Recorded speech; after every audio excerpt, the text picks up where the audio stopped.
मात्र ईसाई धर्म, पुस्तक 2, अध्याय 3, सामाजिक नैतिकता।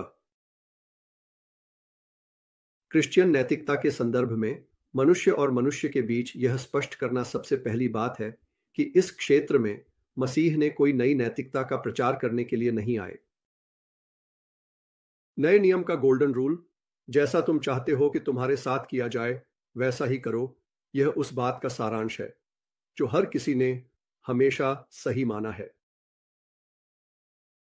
वास्तव में महान नैतिक शिक्षक कभी भी नई नैतिकताओं का परिचय नहीं देते।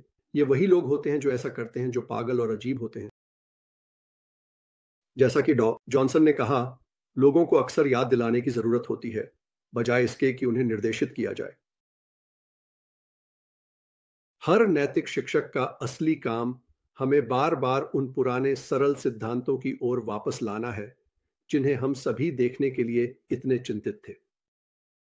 जैसे एक घोड़े को बार बार एक बाड़ के पास लाना, यह कूदने से इनकार कर रहा है, या एक बच्चे को बार बार उस पाठ के हिस्से पर लाना जिसे वह टालना चाहता है। दूसरी बात जो स्पष्ट करनी है वह यह है कि क्रिश्चियनिटी के पास कोई विस्तृत राजनीतिक कार्यक्रम नहीं है, और न ही यह ऐसा होने का दावा करती है जैसा तुम चाहते हो कि तुम्हारे साथ किया जाए वैसा ही एक विशेष समाज के लिए एक विशेष क्षण में। यह ऐसा नहीं हो सकता था। यह सभी मनुष्यों के लिए सभी समय में है, और जो विशेष कार्यक्रम एक स्थान या समय के लिए उपयुक्त है वह दूसरे के लिए उपयुक्त नहीं होगा। और वैसे भी क्रिश्चियनिटी इस तरह से काम नहीं करती। जब यह आपको भूखों को खाना खिलाने के लिए कहता है तो यह आपको खाना बनाने की शिक्षा नहीं देता। जब यह आपको शास्त्र पढ़ने के लिए कहता है तो यह आपको हिब्रू और ग्रीक या यहां तक कि अंग्रेजी व्याकरण की शिक्षा नहीं देता। इसका उद्देश्य कभी भी सामान्य मानव कलाओं और विज्ञानों को प्रतिस्थापित करना या उनसे ऊपर उठाना नहीं था। यह वास्तव में एक निर्देशक है जो उन्हें सभी को सही कामों में लगाएगा, और एक ऊर्जा का स्रोत है जो उन्हें सभी को नई जिंदगी देगा अगर वे केवल इसे अपनी सुविधा के लिए उपलब्ध कर देंगे। लोग कहते हैं कि चर्च को हमें मार्गदर्शन देना चाहिए। यह सच है अगर वे इसका सही अर्थ लगाते हैं, लेकिन गलत अर्थ लगाने पर यह गलत है। चर्च द्वारा उन्हें पूरे सक्रिय क्रिश्चियनों के समूह का मतलब होना चाहिए। और जब वे कहते हैं कि चर्च को हमें मार्गदर्शन देना चाहिए तो उनका मतलब यह होना चाहिए कि कुछ क्रिश्चियन जो सही प्रतिभाएं रखते हैं उन्हें अर्थशास्त्री और राजनेता होना चाहिए, और सभी अर्थशास्त्री और राजनेता क्रिश्चियन होने चाहिए, और उनके सभी प्रयास राजनीति और अर्थशास्त्र में इस बात की क्रियान्वयन की दिशा में होने चाहिए कि जैसा तुम चाहते हो कि तुम्हारे साथ किया जाए। अगर ऐसा हुआ, और अगर हम बाकी लोग वास्तव में इसे स्वीकार करने के लिए तैयार हैं, तो हम अपने सामाजिक समस्याओं का क्रिश्चियन समाधान पाएंगे काफी जल्दी। लेकिन बेशक जब वे चर्च से मार्गदर्शन की मांग करते हैं तो ज्यादातर लोग का मतलब होता है कि वे चाहते हैं कि पादरी एक राजनीतिक कार्यक्रम पेश करें। या बेवकूफी है। पादरी वे विशेष लोग हैं जो पूरे चर्च के भीतर विशेष रूप से प्रशिक्षित और अलग रखे गए हैं।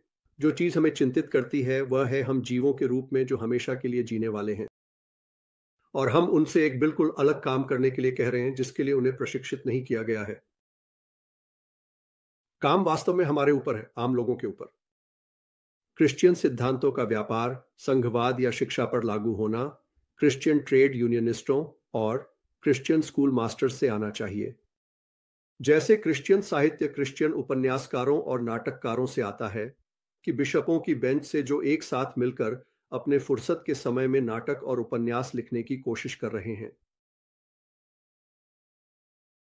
साथ ही नया नियम बिना विवरण में जाए हमें यह स्पष्ट संकेत देता है कि एक पूरी तरह से क्रिश्चियन समाज कैसा होगा।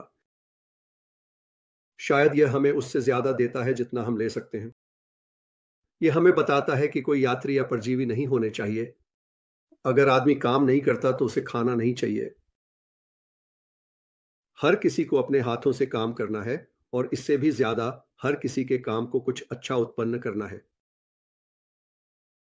बेवकूफी की विलासिता का निर्माण नहीं होगा, और फिर हमें उन्हें खरीदने के लिए बेवकूफी के विज्ञापनों से मनाने की कोशिश नहीं की जाएगी। और यहां कोई दिखावा या बड़ाई नहीं होनी चाहिए, कोई आडंबर नहीं होना चाहिए। इस हद तक एक क्रिश्चियन समाज वही होगा जिसे हम अब लेफ्टिस्ट कहते हैं। दूसरी ओर यह हमेशा आज्ञाकारिता पर जोर देता है। आज्ञाकारिता और सम्मान के बाहरी संकेत। हम सभी से सही तरीके से नियुक्त किए गए मजिस्ट्रेटों तक, बच्चों से माता पिता तक, और मुझे डर है कि यह बहुत अप्रिय होने वाला है, पत्नियों से पतियों तक। तीसरे, एक खुशहाल समाज होना चाहिए जो गाने और खुशी से भरा हो, और चिंता या तनाव के बारे में होना गलत है। शिष्टता क्रिश्चियन गुणों में से एक है, और नया नियम उन लोगों से नफरत करता है जिन्हें वह बिजी बॉडीज कहता है। अगर ऐसा कोई समाज अस्तित्व में होता और आप या मैं वहां जाते, तो मुझे लगता है कि हम एक अजीब सी छाप के साथ लौटते। हमें यह महसूस होना चाहिए कि इसका आर्थिक जीवन बहुत सामाजिकवादी था और इस अर्थ में उन्नत था, लेकिन इसका पारिवारिक जीवन और शिष्टाचार का कोड काफी पुराने जमाने का था, शायद यहां तक कि औपचारिक और अभिजात्य भी। हम में से हर कोई इसके कुछ हिस्सों को पसंद करेगा, लेकिन मुझे डर है कि बहुत कम लोग पूरे चीज को पसंद करेंगे।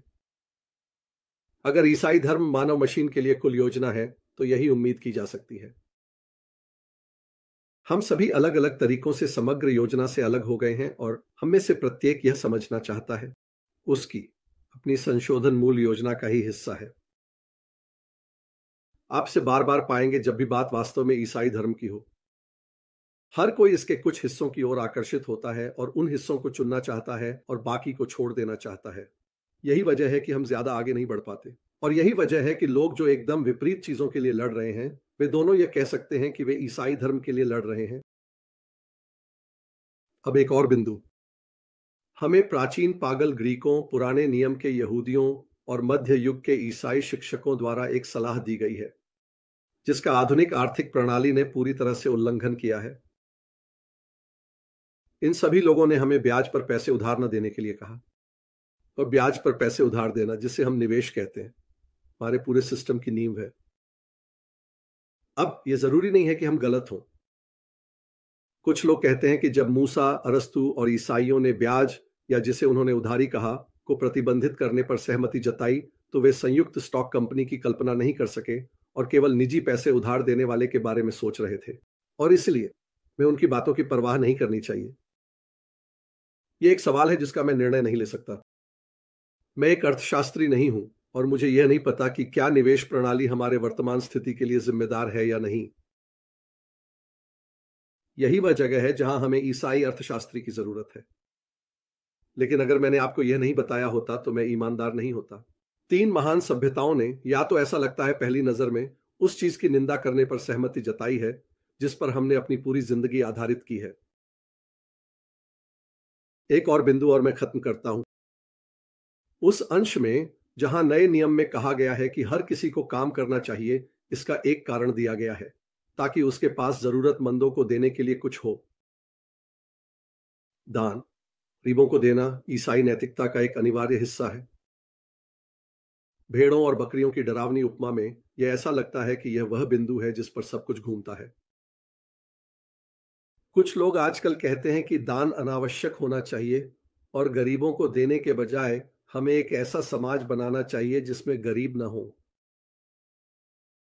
वे यह कहने में पूरी तरह सही हो सकते हैं कि हमें उस तरह का समाज बनाना चाहिए, लेकिन अगर कोई सोचता है कि इसके परिणाम स्वरूप आप इस बीच देना बंद कर सकते हैं, तो वह सभी ईसाई नैतिकता से अलग हो गया है।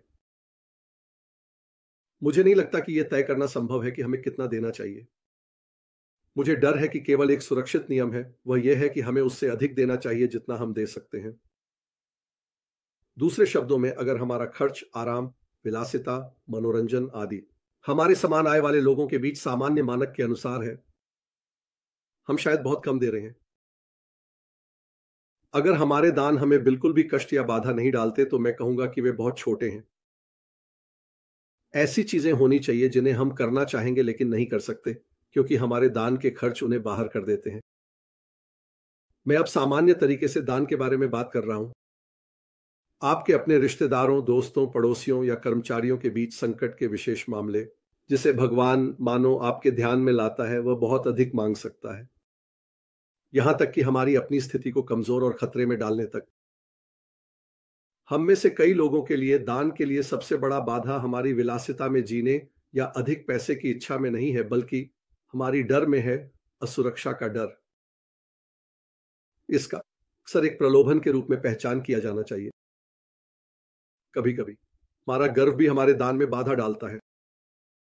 हम प्रकट जेनरोसिटी के दिखावटी रूपों जैसे कि टिप देना, मेहमान नवाजी और जितना हमें चाहिए उससे अधिक खर्च करने के लिए ललचाए जाते हैं, और जिन लोगों को वास्तव में हमारी मदद की आवश्यकता है उन पर कम खर्च करने के लिए।